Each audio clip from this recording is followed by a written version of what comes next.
Good evening, everyone. I am Flora Fearon, and welcome to Well Now, Let's Talk About Black Mental Health. Tonight's panel discussion is a part of the Seminary of the Southwest's Black History Celebration. This month already, we've heard some great preaching and gospel music as part of our celebration. Tonight, we have the opportunity to talk about our mental health. With me tonight are our two esteemed panelists, Pastor Jennifer R. Cumberbatch and Dr. Marlon Johnson. Let me tell you just a little bit about these two wonderful people. Pastor Jennifer Cumberbatch is an ordained pastor and pastoral counselor. She received a master's degree in clinical mental health counseling in 2018 from Seminary of the Southwest. She's also a wife, a mother, an actor, a producer, a playwright, an author, a preacher, a teacher, and an empathetic human being. Pastor Jennifer brings her fully authentic self to her work with clients who experience trauma, anxiety, depression, relationship disconnection, as well as life growth and transition issues. As a narrative counselor, she helps clients shift or change dysfunctional narratives to ones suited to joyful and purpose-filled living. Dr. Johnson is a professor here in Southwest's Center for Mental Health Counseling. He's also a licensed professional counselor with a focus on narrative and child-centered play therapy techniques. Dr. Johnson completed his PhD in counselor education at the University of Tennessee, Knoxville in 2019, and served as the 2018 Doctoral Fellow for the National Board of Certified Counselors and as the Tennessee Counseling Association's NBCC liaison. His research centers on recruitment experiences for African-American men in counseling programs, the intersectionality of LGBTQIA+ identity and faith orientation, continuing multicultural counselor education, and college and career readiness in rural Appalachia. And just to round things out, I'll tell you just a little bit about myself. I practiced law for many years in Austin before enrolling here at the Seminary of the Southwest in the Master of Divinity program. I will be graduating in May and pursuing chaplaincy. Did I say I'm graduating in May? Yes. I serve as ordained clergy in my church, Agape Christian Ministries in Round Rock.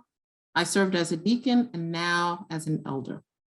I want to say welcome and thank you to both Pastor Jennifer and Dr. Johnson for joining us here tonight. So let's go ahead and get started. Let me help to just frame some of the issues that we're going to talk about today during this 60 minutes. Now, Black mental health is a huge field of study, and the mental health issues that our community faces are wide and far-ranging.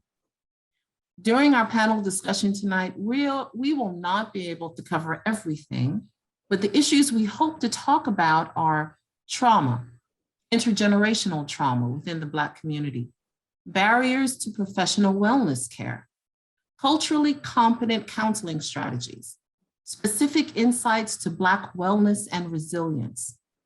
And at the end of our discussion, we hope to leave time and space for your questions so that you can interact directly with our esteemed panelists.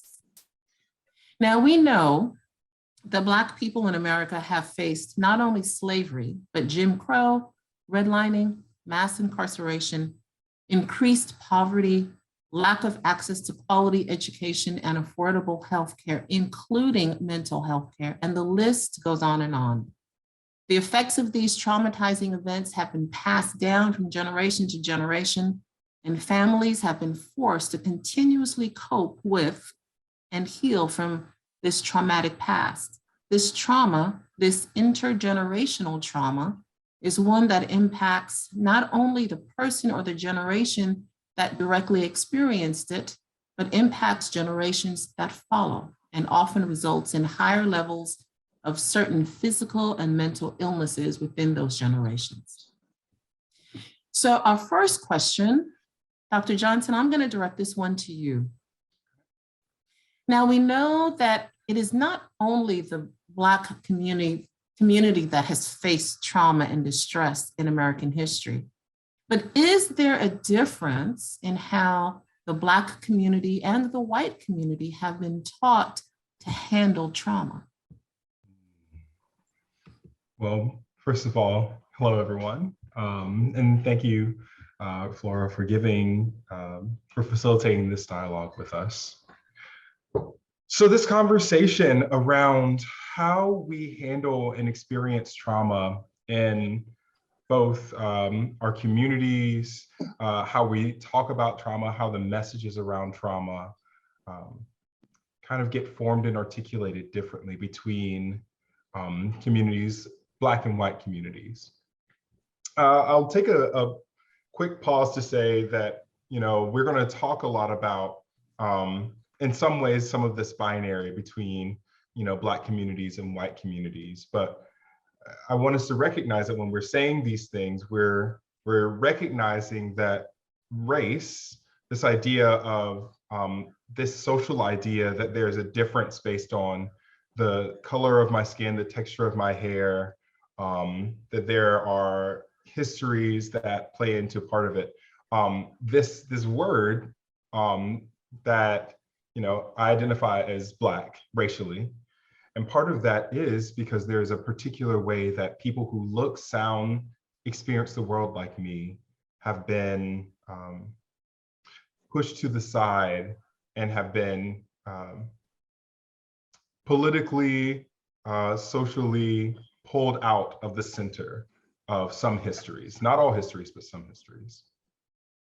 So when we talk about handling trauma and experiencing and processing trauma, we have to keep that in mind, that the ways in which societies, communities have been able to talk about those experiences, have been able to have a collective and shared conversation around what harms or what pains have befallen that community. And then how have, through different generations, the stories, whether oral or written, have articulated who has experienced the harm or who has been the perpetrator of harm or who has been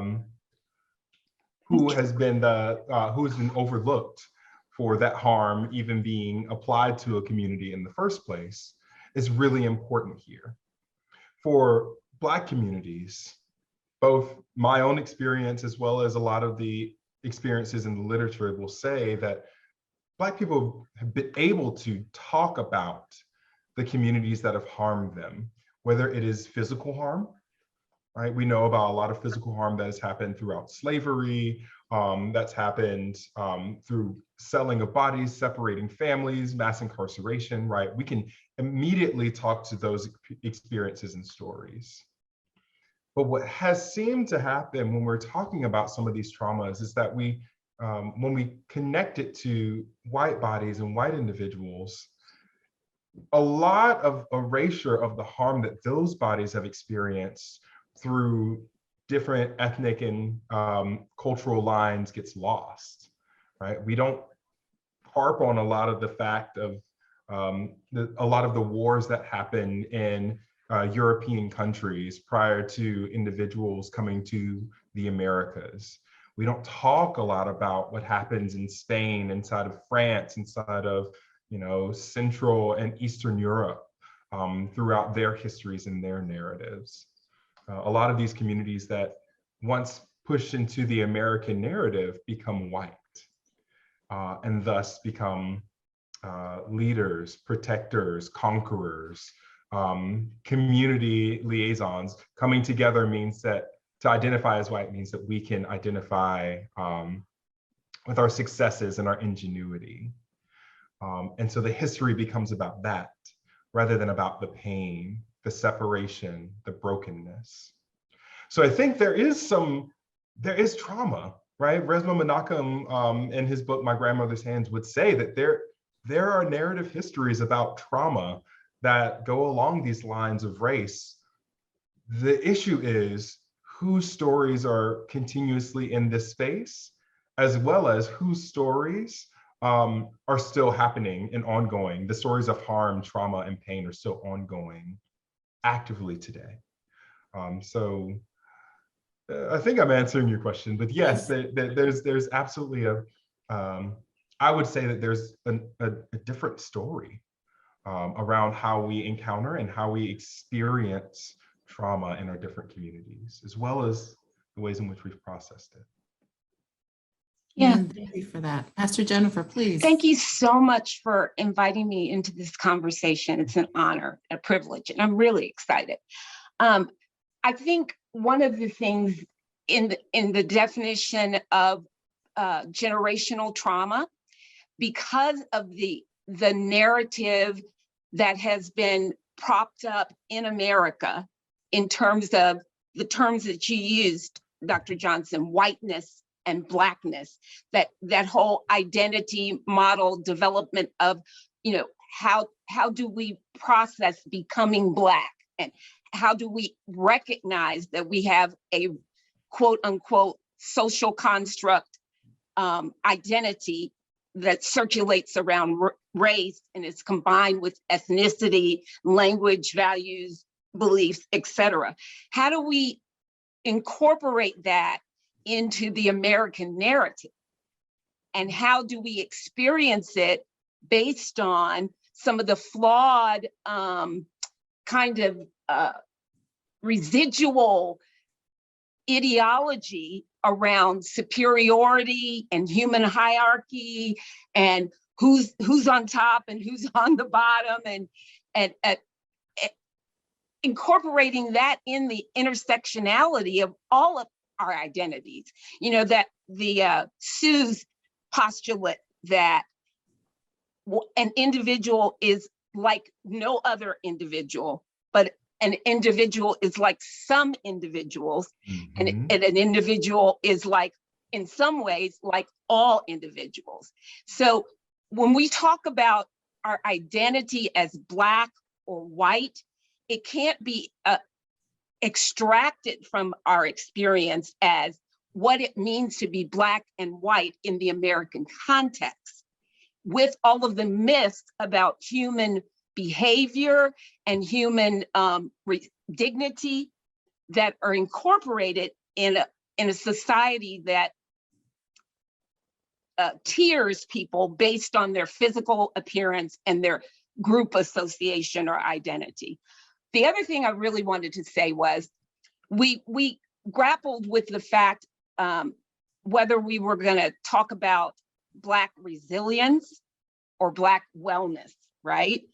And so partially to answer your question, I really am these days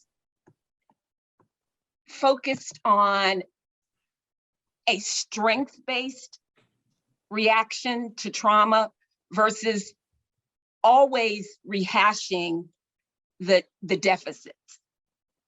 So in that, I meant that what are the ways that Black people have participated in the American narrative and experienced harm and trauma, but been beyond resilient, which is an adaptation to trauma, right?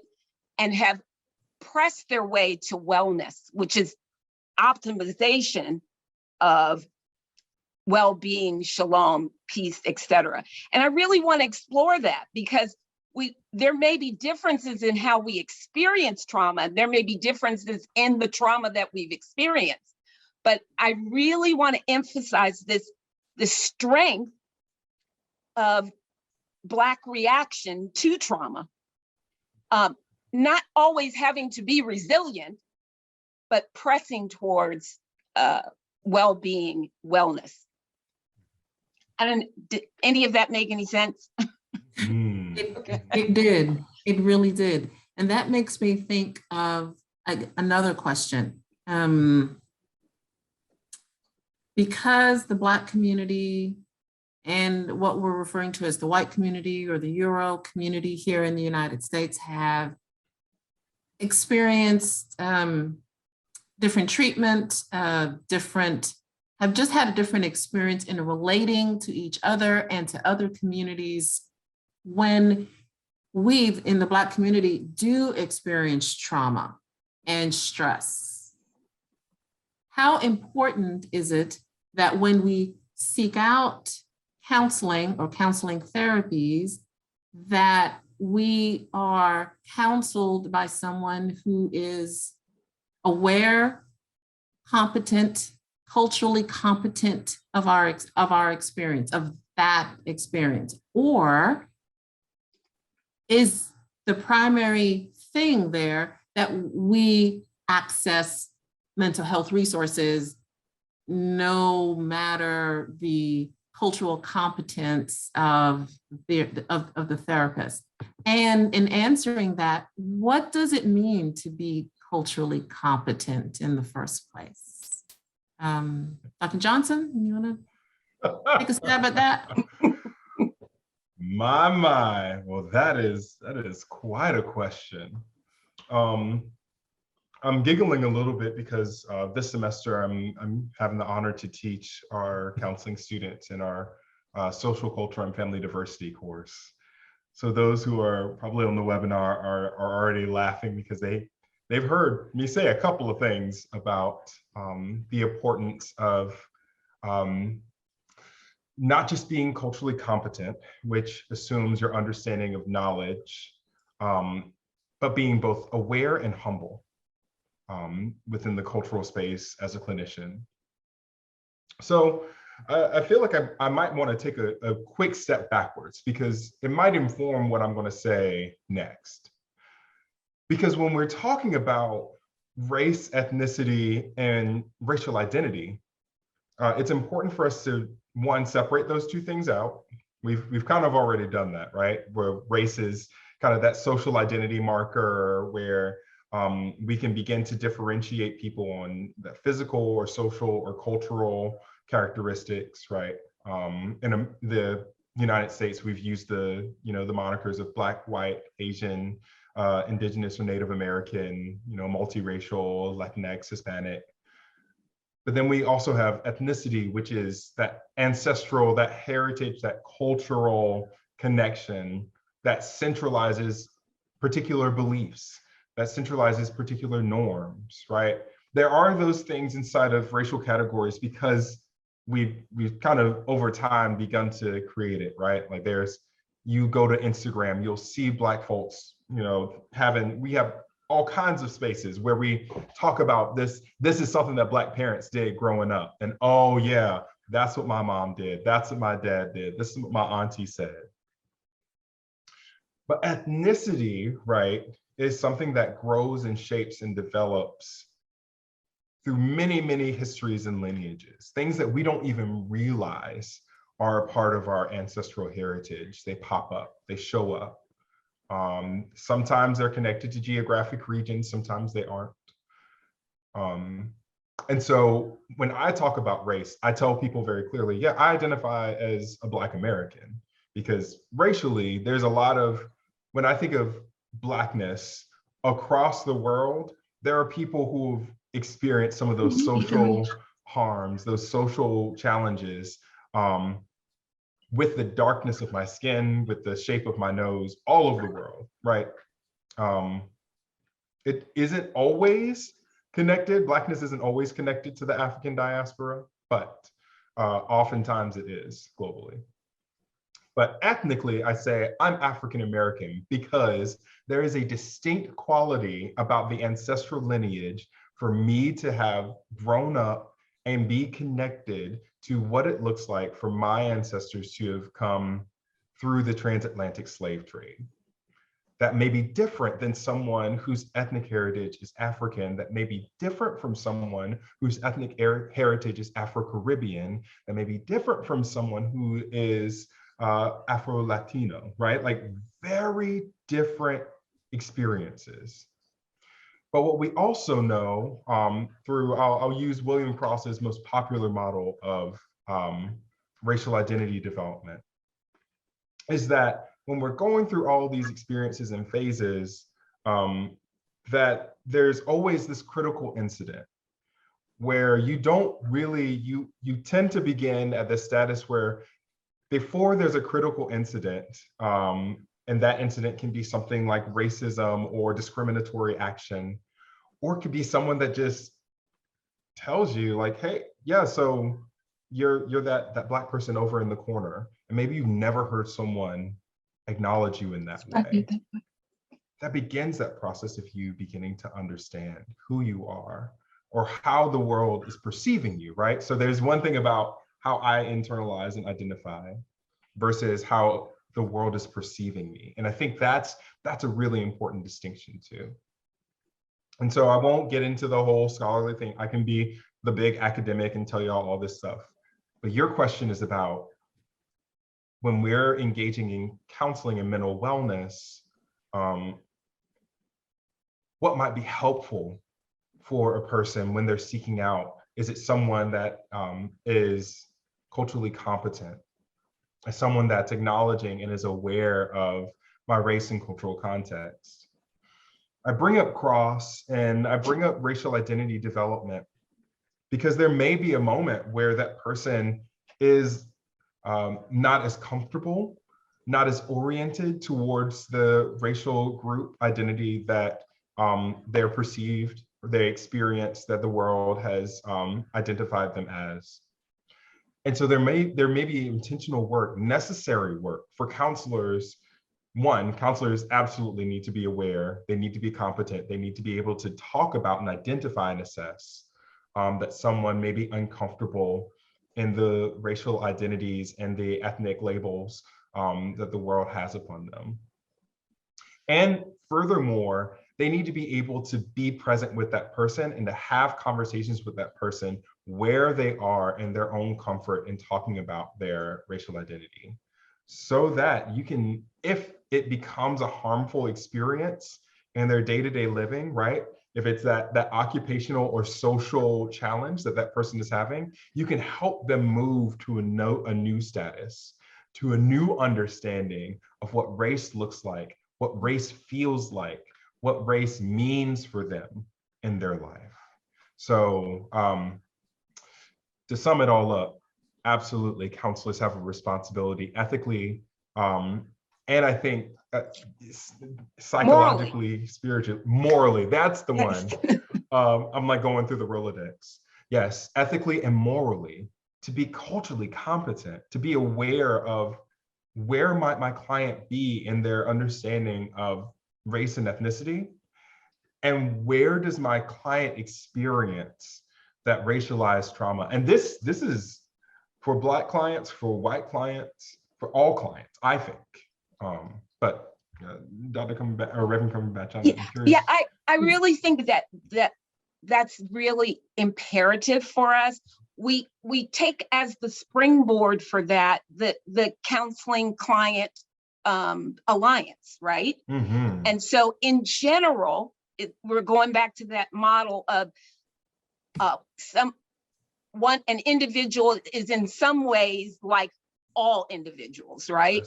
So if we use that as a springboard, creating that counselor client alliance that is respectful, means no harm, all of those dynamics included in there, then we will be very careful to ferret out not only where that client is on the continuum of their racial identity, but what variations there are in their performative, you gave me that term, their performative Blackness. What are their experiences? And you made the categories African people who are now Americans, right? African American. Black people who identify as being Black Americans, Caribbean Black people. We will understand their view of the world inside that racial identity. We were talking a lot about this when we first came together, how you've experienced, Reverend Fearon, you've experienced a difference in orientation towards being Black from your Caribbean upbringing. And you might want to share that with our audience, what you shared with us. Well, my mother and my father's family are from the Caribbean, Jamaica and Antigua.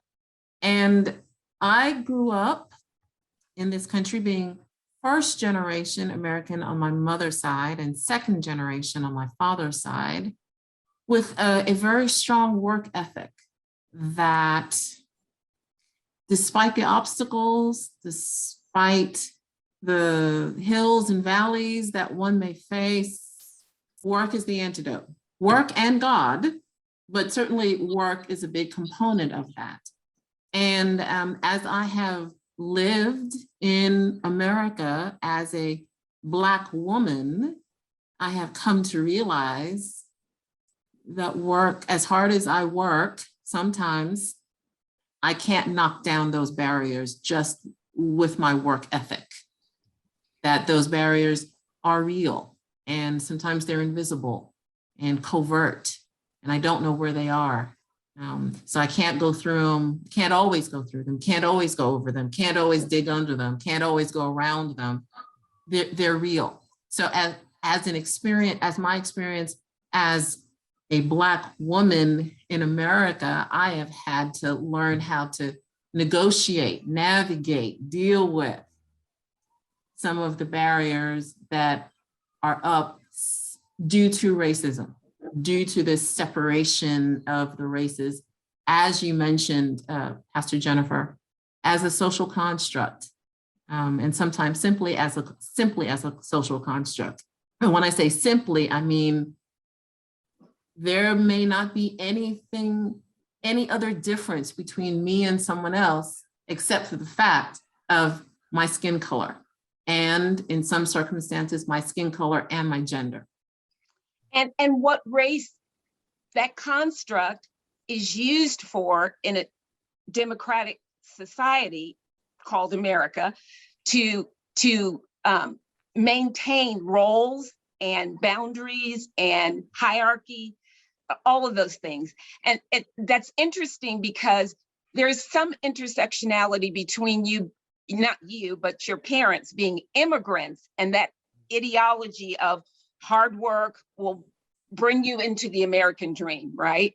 And so even in the overview of the model of Black identity, one of the things that Cross realized is that he had to deal with the different ideas about salience of race, like how important was race to particular Black people in their identification as being Black, because for some people that's not a salient point.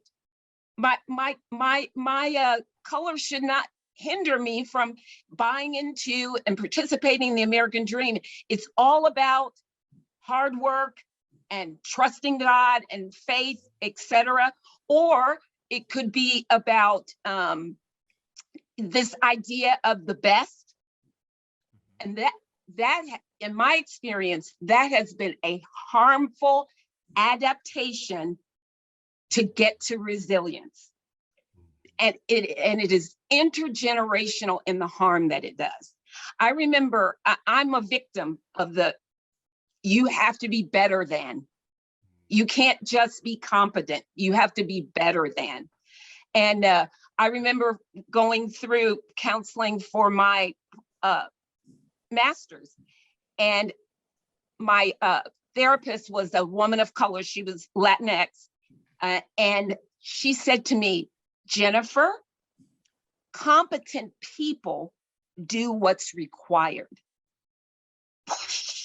I mean, and my first instinct was to say, well, yeah, you can say that because you're not Black.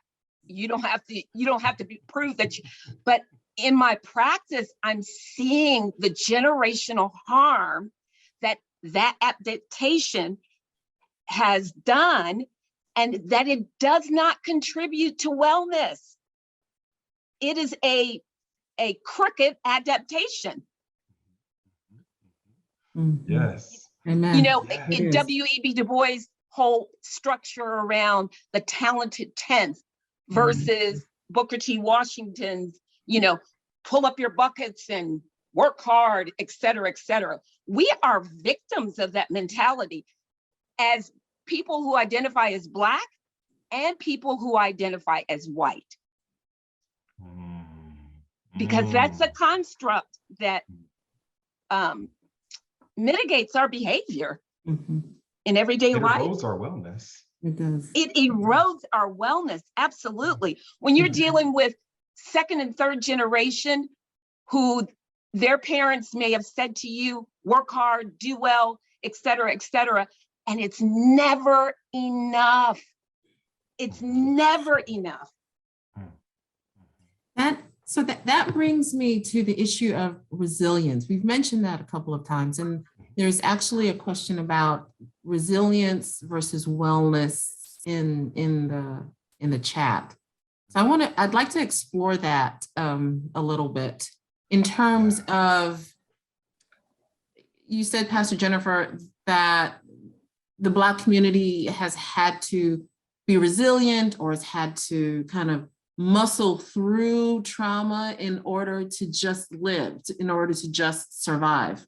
And the concept of mental health care is fairly new in the Black community, at least new in terms of Black folk actually accessing it.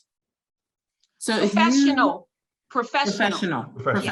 Yeah. And that's, thank you. I'm coming to my point on that is, how have we then in the Black community historically dealt with trauma? If we're not seeking out counselors and therapists, how have we been resilient? How have we muscled through generation after generation after generation in order to achieve some measure of wellness? Wonderful question. I want you, Doctor, to talk about this Janetta and John Henry syndrome, which is why I'm so playing with these words and juxtaposed resilience versus wellness. Yes. Well, you broke right into it. I'm just adding, scholarly language to what exactly you just said. This concept that in order for us to not only survive, but define success for ourselves, is that we have to work above and beyond all of what's provided for us, that the requirements are the minimum for us, and that they will never be a substantial outcome. Yes. Yeah. So John Henryism and Janetta Henryism comes from that old, the old American myth of John Henry versus the steam machine, building and piling or hammering in those stakes on the railroad, right? John Henry was the Black man that could outwork any machine. And what happens at the end of the tale is that John Henry dies. Spoiler alert, I'm sorry, this is what happens, right? So the metaphor is that, it's one of those things where we marvel, right? This human was so strong. He was such a big workhorse. He could do anything to provide for his family, his community, to provide them for something that they wouldn't otherwise have access to. But in John Henryism, it's that acknowledgement that in the whole arc of the story is that it's the overwork, to work against the machine, the machination of society, of norms, of racism, of discriminatory practice. And this goes not only towards race, right? But we can add the intersectionality that's in that, right?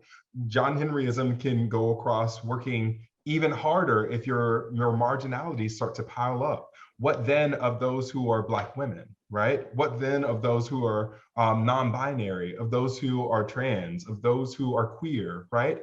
All of those other identities then pile on to say, oh, because I am this in this socially disempowered or disenfranchised experience, I must then work even harder than if I were only blank. And so John Henryism really highlights that, right? The adaptations, which I will say that resilience is adaptation to Yes. learning how to, challenging, yes, what we have to do, what in order to feel competent or safe, right? So reframing competence is not just, I went to my 9 to 5 and check, but it's, I went to my 9 to 5 and I proved to them that I am a good example of a worker, or an excellent example, that there's no reason for, there's no room for error. I mean, I just dealt with this with a client who just had a baby, just had surgery, and was still at work on Zoom, howbeit, but could not put any boundaries around what she was being asked to do, even though it was outside the purview of her job description and her responsibility, because in her mind, she's the only Black person in that office. And if she were to set up a boundary and deny her services, that would be interpreted according to the stereotype of lazy, or, not competent, or, not wanting to do the job. This is a posture of psyche. It's a burden that does not contribute to wellness. It's an adaptation so that you can keep going. But like John Henry, it will kill you. Yes. It will make you dead. Yes. Emotionally, spiritually, psychologically, exactly. But I do want to go back to the former part of your question. What are some of the strategies that historically Black people who identify as Black, have used to engender not just resilience, but well-being and spirituality, the phenomena of the Black church, seeking advice and counsel from their elders.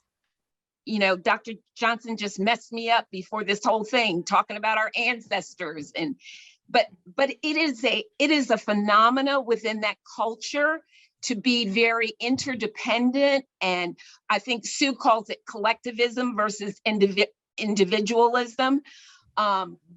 So sitting at the feet of elders, going for pastoral care and counseling in specific areas in your life, depending heavily on your familial connections, spirituality, the laying on of hands in the faith tradition for healing.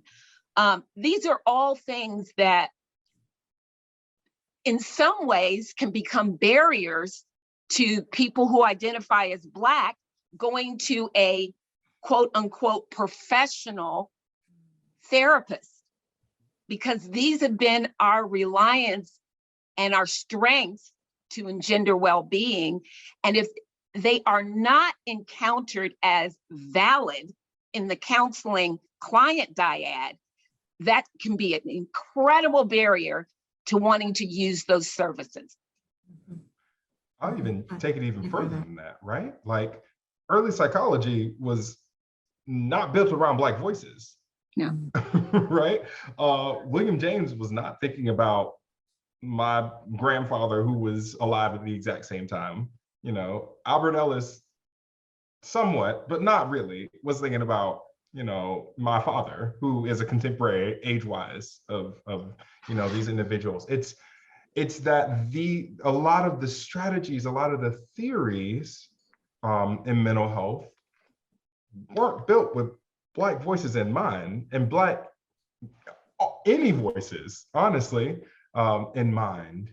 And so absolutely, there have been a lot of ways in which we have over time have developed ways of wellness that I think existed way before modern psychology and medicine became a formalized field, right? You speak so well, Reverend Cumberbatch, about seeking out the support of elders. We talk about spirituality, and we can even problematize how spirituality that's centered in white patriarchal heteronormative perspectives is also damaging to particular aspects and people within that system that aren't Black men, right? So like Right. let's trouble that. Oh, yeah, Heterosexual well, Black men, if let's you want trouble to, that. you want to Mhm. go there? We'll can get go there. there. We'll get there. We're not there yet. but I think that there's so much to be spoken of even just my students know that I talk a lot about my body and somatic responses. And that's because I know that historically, ancestrally, there's been so much awareness around what my body is saying to me right here that lets me know that I am healthy, whole, and safe. Absolutely. And the I think as a matter of resilience, we sometimes, and I'm speaking in general, we squelch the efficacy of emotive expression. But that is a part of our quest for wellness. We lend ourselves to emotional expression. And sometimes Eurocentric therapies are interested in the emotion, but they're not interested in what might be categorized as over the top emotive expression. And that's a part of how, shouting in church. I just found it so interesting that the name of our talk tonight is Well Then. When my grandmother was in church, that was her response to the preached word. She would say, well then, and it's very emotive. And that's a part of, us seeking to optimize our wellness, our peace, our wholeness. I'm reminded of Alice Walker's Our Mother's Gardens, tilling the earth and fixing recipes and feeding our family from the work of our hands and braiding our hair and dancing. You talk about body and being centered in your body and understanding that the spirit moves through the physical. Yes. All of those things were, when you see somebody dancing in church, it's not just dancing. It is like I'm shouting this thing out, and I'm gonna be well after. Yes. I'm gonna be well after. Yes. Yeah. It is literal movement. It is literal movement to movement. work through what's It happening is literal movement. in my spirit, Exactly. my physical. I'm sorry, I'm cutting you off. Go ahead. No. What we know about neuropsychology is that the neural pathways impact the hormones that dictate action in our body. And, That's right. and in some of those wellness rituals, we are literally taking that adrenaline and that epinephrine and saying, we're going to work this thing out. I'm going to be at peace at the end of this. So it's strength based. Yes. And yes.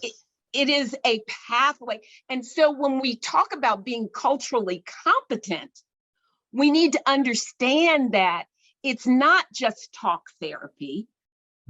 It is understanding both the movement and the expression and the integrated nature of wellness. One modality is not the Cadillac of therapy, or the Benz, or the Range Rover, or the BMW of therapy. One modality, because in general, we tend to be an integrative group of people when we're seeking wellness. We might go to grandmama and say, you know, what did you say about that? I can't remember the root, but you know, what did you say about that root when you eat? Or we might go to the Delaney sisters that took B12 and I can't remember the name of these, but they're natural remedies. Yes. And we might do that and talk it out and go in the garden and go hear the pastor. Root. You know, Valerian it's root. integrated. And when we're talking about competent counseling approach, we realize that the trauma took place in a social context. It is not just the individual. And so when we talk about counseling as diagnosing pathology, we need to understand that that is not just the individual's pathological assessment of the trauma. That's right. It is the whole context. So even as a pastoral counselor, I'm working through, what do you mean, honey, they didn't pay you this week? Well, we got to figure out, there's a reason you're anxious because you didn't get paid this week. And so I'm not going to just prescribe CBT. I'm going to say, hey, we need to call around. I need to call around. You need to call around and see if there's some resources available to you. That's an integrative approach. And it so tickles the fancy of our counselor identity as advocates. This is an integrated, it's not just me sitting there talking to you and diagnosing you as having some pathology. I'm understanding that your distress is in context. Come on. Yes. Amen. Yes. And I'm not putting the burden on the individual when it doesn't apply. Yes. Yeah. I know, I'm getting excited about this. Go ahead, get excited. Yes. Yes. We have a few more minutes and I want to invite our viewers to go ahead and put their questions in the chat or in the question box. But this brings up for me, you know, in that same vein of, you know, why some people who identify as Black do not seek out counseling therapies, because we have these other ancestral, historical, spiritual resources that we have used to achieve wellness. But is there still a stigma in the Black community against seeking out professional help? And I only use quotes, not because professional help is not real, but for some people who identify as Black, professional help is not real. But why? No. So one, is that true? Have you two experienced that? And what can we say here this evening to kind of dispel that, so that we can have more people accessing resources? You want to go? Well, I think one thing is that, and I'm just going to plug my community here because I still belong, is that particularly in a seminary environment, we have the incredible opportunity to marry historic Black strategies for wellness with professional counseling. So it excites me beyond belief that my training and my education happened in happened in Tony Baker's History of Theology. It happened in Jane and Steve Bishop's Old Testament. You know, that I was able to make those neurological synapse connections between spirituality and the efficacy of professional counseling. And so I think we have an incredible opportunity to craft counseling efficacy in a way that it piggybacks on historic African-American Black ways of seeking wellness.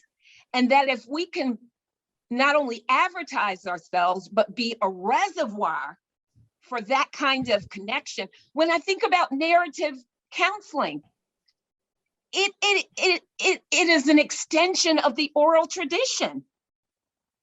It's connecting those neurons that take a shortcut to cultural and cognitive empathy through storytelling.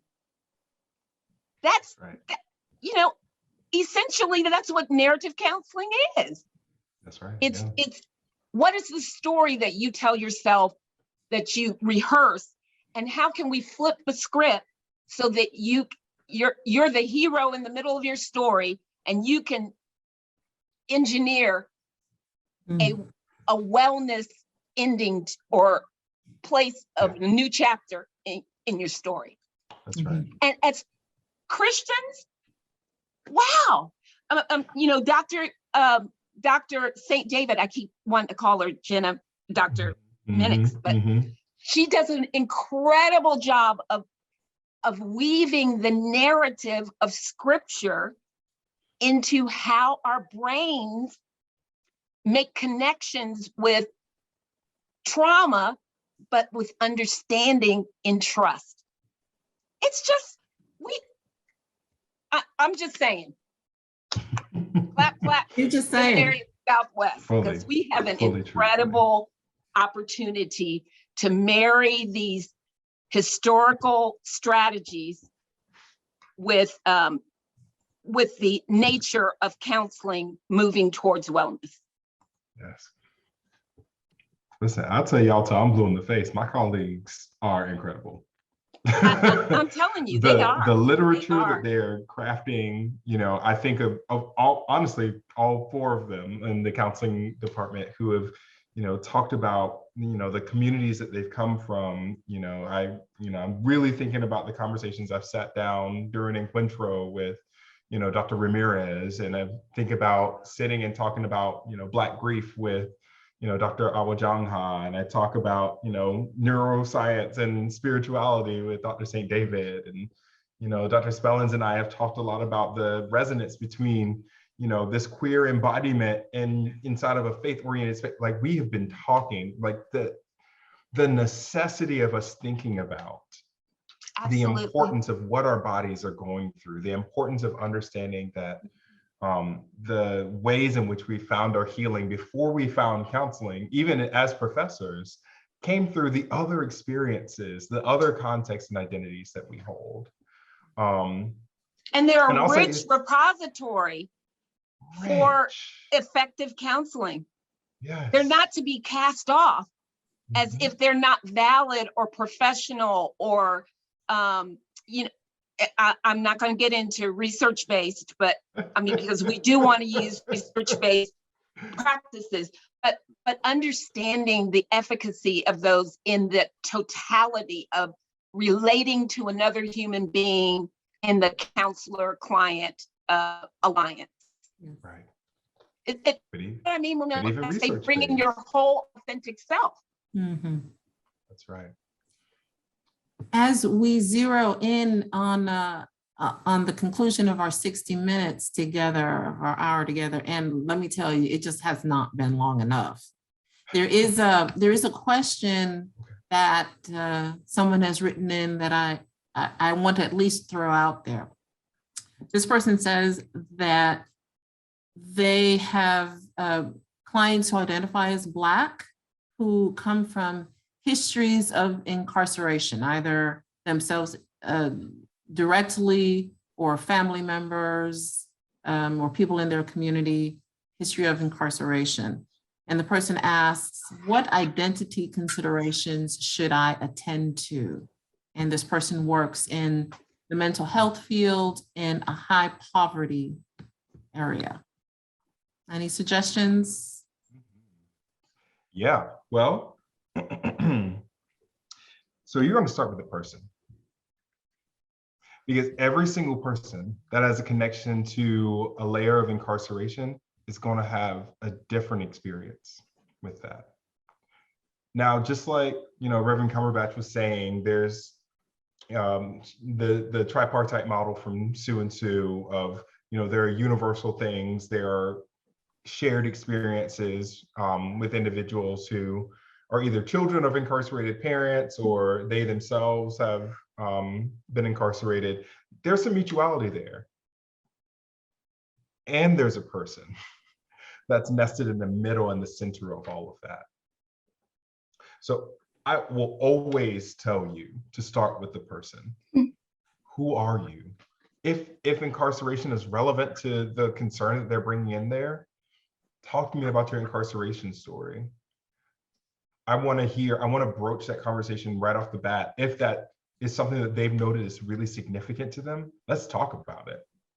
And then if you yourself are not Black and you don't identify and you're not really super engaged with like your own ethnic history, dig into that, get that work done. Dig into it, yeah. But also if you are white and your clients are primarily Black, it might be worthwhile broaching the conversation and saying, so as we get started, I want to acknowledge that, I identify as a white individual and you have noted on your intake form that you identify as however they've noted it down.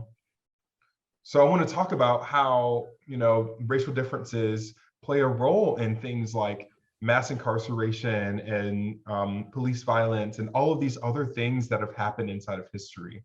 And I want to know if you imagine that this may be a hindrance to you fully being present. I'm ready for your stories, whatever they are. I want to be present and process those things with you, but I want to know if who we are inside of this room is going to prevent some barrier between you fully being able to talk about what you need to talk about. That's what's core inside of that counseling relationship.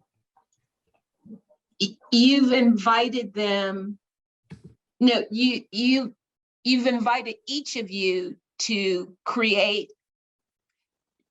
co-construct learning.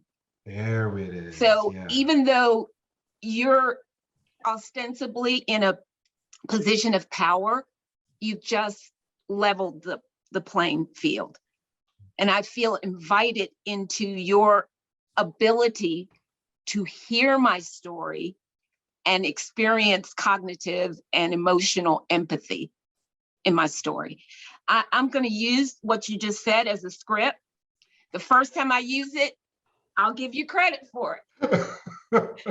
Second time, it's mine.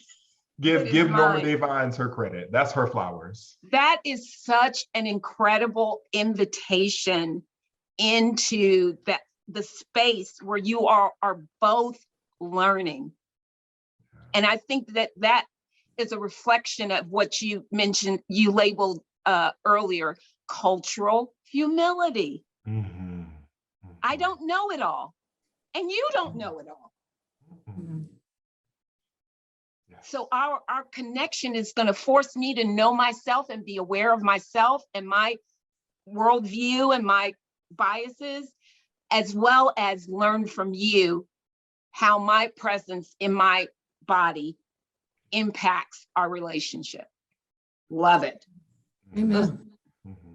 So as we wrap up this hour, I want to ask each of you to leave us with one salient thing that you would like our community, the viewers, to take away from this discussion. I mean, there's been just so much, but if there is one thing that you would want someone listening, either a counselor or someone seeking, now convinced, persuaded to seek counseling, would take away, what would be that one thing? Dr. Johnson, let me start with you. Yeah. I want you to be okay with exploring all of who you are, all of the ways in which you might write and describe yourself to other people. to take time to explore the good and the bad of your history, of your lineage. And if there's some harm or some grieving that shows up there, check in with other people. Maybe that's a check-in with the people that share that identity with you. Maybe it's a check-in with someone who's not in your community, like a professional counselor, or a spiritual director that also is culturally competent, or a pastor or a leader of some sort. But don't let that pain drive you away from understanding yourself, because you're worth it. And you were created to be seen, not to be a shadow. Amen. Amen. Pastor Jennifer. Can you ask the question again? Because I was reading something in the chat. Sorry. If there is one final thing that you would like the community, our viewers, to take away from this evening, what would that be?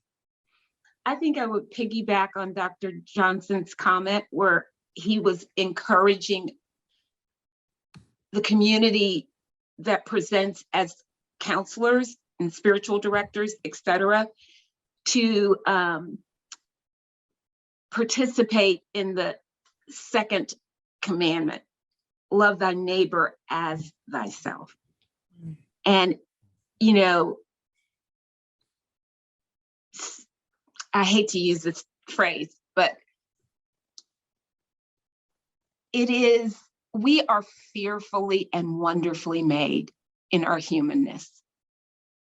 And I would invite all of us to take advantage of the connections that we have as counselors and spiritual care people to love our neighbor as ourselves.